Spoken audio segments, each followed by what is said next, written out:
The leather seats of the limousine were cool and empty, just like the penthouse apartment waiting for him at the end of this drive. Maxwell Donovan sat in the back of his company car, scrolling through emails on his phone while the city blurred past the tinted windows. At 37, he had built Donovan Financial Group into one of the most successful investment firms on the East Coast. But the victory felt hollow on this particular evening. It was his birthday, and he was spending it alone. His driver, Thomas, had asked if he wanted to go anywhere special for dinner. Maxwell had waved off the suggestion, saying he would eat at home.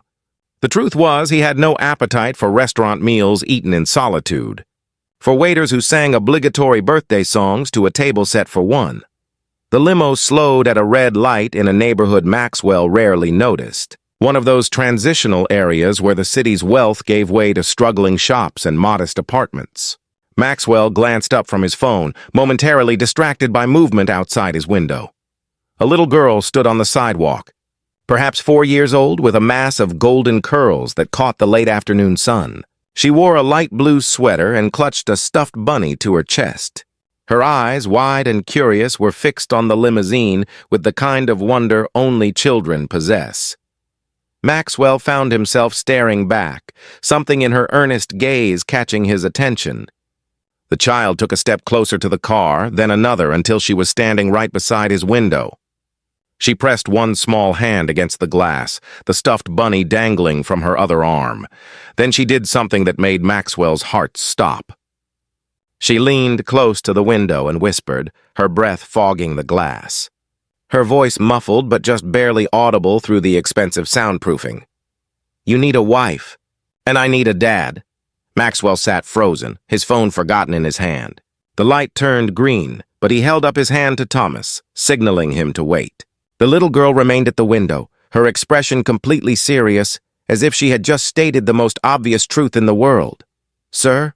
Thomas asked from the front seat, uncertainty in his voice. Maxwell pressed the button to lower his window, and the city sounds rushed in along with the cool evening air. "Hello," he said to the little girl, his voice gentler than he had heard it in years. "That's quite a statement you just made." "It's true," the little girl said with the absolute certainty of childhood. "You were looking sad in there all by yourself, and I don't have a daddy, so maybe we could help each other." Before Maxwell could respond, a woman came rushing out of a nearby laundromat, her face pale with panic. She was young, perhaps in her late 20s, with the same golden hair as the child, pulled back in a hasty ponytail. She wore simple jeans and a faded sweater, and her arms were full of clean laundry. "Stella!" the woman cried out, relief and fear mixing in her voice. "What have I told you about wandering off?" I turned my back for 1 second to fold the sheets, and you were gone. She reached the little girl and pulled her back from the car, her eyes meeting Maxwell's with a mixture of apology and wariness. "I'm so sorry, sir. She didn't mean to bother you. Please forgive us." "She wasn't bothering me," Maxwell said, and he realized it was true. "She was just being honest." The woman's cheeks flushed pink. "She has a very active imagination." "Come on, Stella, we need to get home." "But Mommy," Stella protested, clutching her bunny tighter, "he looks lonely." "And we're lonely, too. You said so last night when you thought I was sleeping. You said you wished Stella had a father who would stay." The woman's face went from pink to crimson, and Maxwell saw tears spring to her eyes. "Stella, that's private. You can't just tell strangers things like that. Why not?" Stella asked with the logic of a 4-year-old. "You always say telling the truth is important." Maxwell found himself stepping out of the limousine, much to Thomas's surprise. He stood on the sidewalk, this man in his $1,000 suit, facing this woman with her laundry and her 2 honest daughter. "I'm Maxwell," he said, extending his hand. "Maxwell Donovan. And your daughter is right.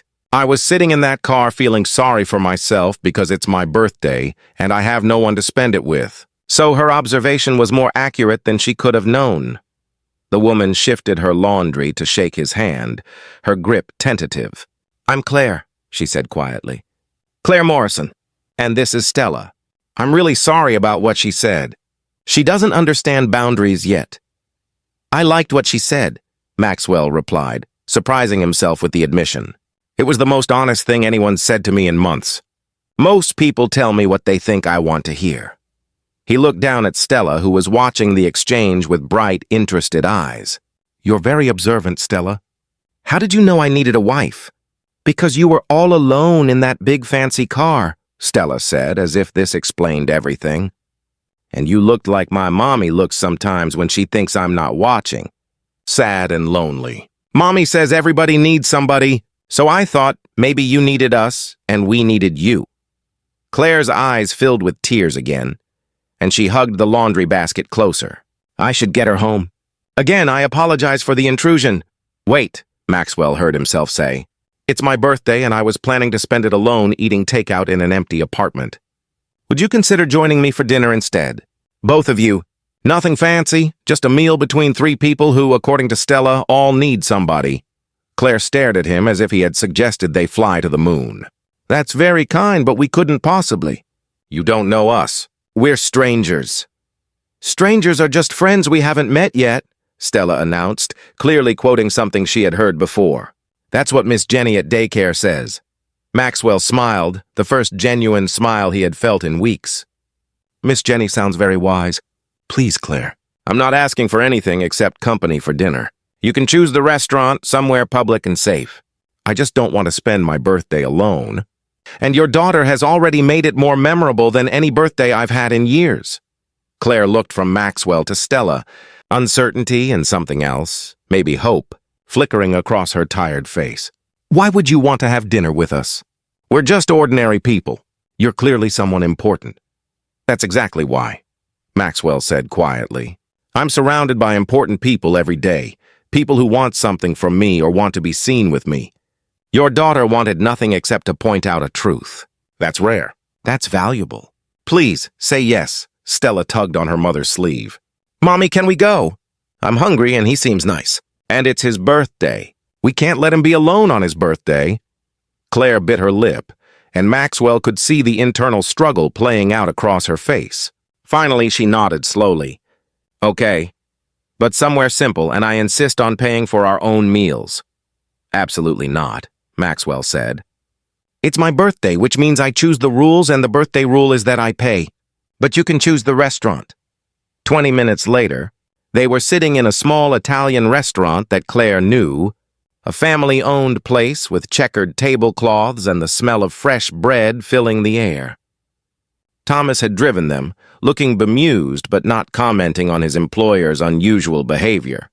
Stella sat between them in a booster seat, her bunny occupying a chair of its own, and chattered happily about everything from her favorite color to the cat she had seen that morning. Claire was quieter, still uncertain, but gradually relaxing as Maxwell asked gentle questions and listened with genuine interest. He learned that Claire was a widow, that her husband had died in a car accident when Stella was just 6 months old. She worked 2 jobs, one as a receptionist during the day and another cleaning offices at night, barely making enough to cover rent and daycare. She was exhausted, overwhelmed, and doing her best to give Stella a happy childhood despite the struggles. "I talked to her about her father," Claire said softly, glancing at Stella, who was absorbed in coloring on the paper placemat the restaurant had provided. "I want her to know she had a dad who loved her, even if he's not here anymore. But lately she's been asking why other kids have daddies who are alive, who come to school events and push them on swings.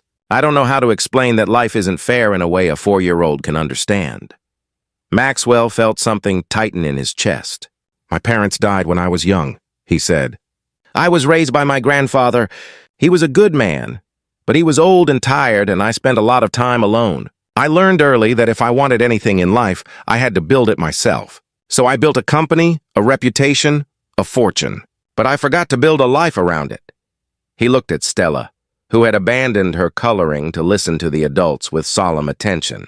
"Your daughter reminded me of that today. Out of the mouths of babes, as they say."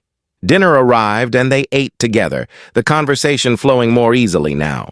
Maxwell found himself laughing at Stella's stories, enchanted by her innocent wisdom and unfiltered observations. Claire slowly opened up, sharing her dreams of going back to school someday, of becoming a teacher, of giving Stella a more stable life. "Why teaching?" Maxwell asked. "Because teachers changed my life," Claire said simply. "When my parents were fighting, When things were hard at home, my teachers were the ones who made me feel seen and valued. I want to do that for other kids." As the evening wore on, Maxwell felt something shifting inside him, like a door he had kept locked for years was slowly opening.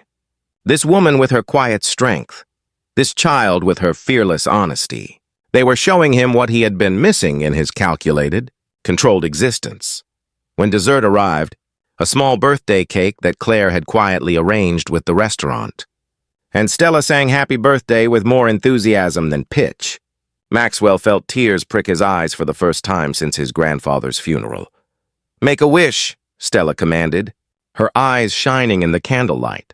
Maxwell closed his eyes, and for the first time in years, he made a wish that had nothing to do with business or success. He wished for more moments like this, for connection, for the courage to open his carefully guarded heart. As Thomas drove them home later, dropping Claire and Stella at their modest apartment building, Maxwell found himself asking for Claire's phone number. "I'd like to see you both again," he said. "If that would be okay." Claire hesitated, then nodded. "Stella was right," she said softly. "You do seem lonely, and so am I. Maybe we could be friends. Just friends to start."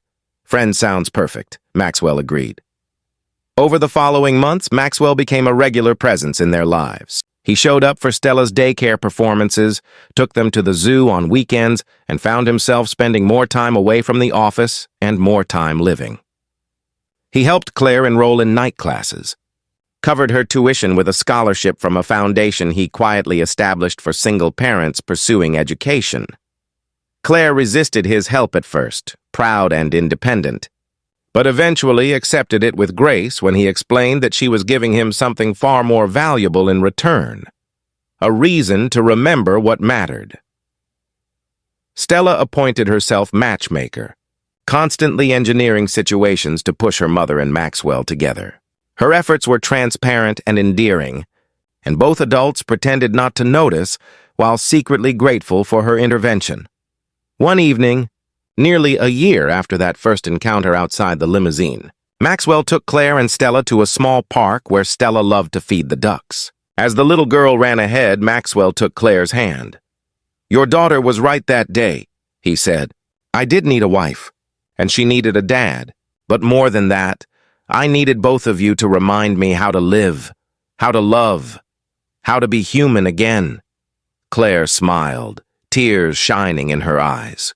"We needed you too, not for your money or your success, but for you, for the man who was kind enough to listen to a 4-year-old's wisdom, brave enough to step out of his protected world, generous enough to open his heart."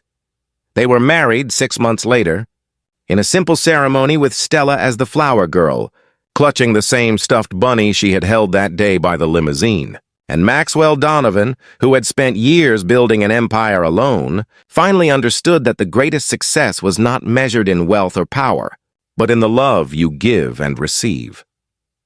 Sometimes wisdom comes from the most unexpected sources: a child's whispered observation, an honest moment of vulnerability, a willingness to step out of a limousine and into life.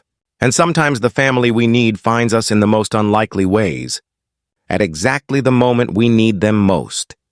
If this story touched your heart, please like, share, and subscribe for more tales of unexpected connections, honest hearts, and the courage to embrace second chances.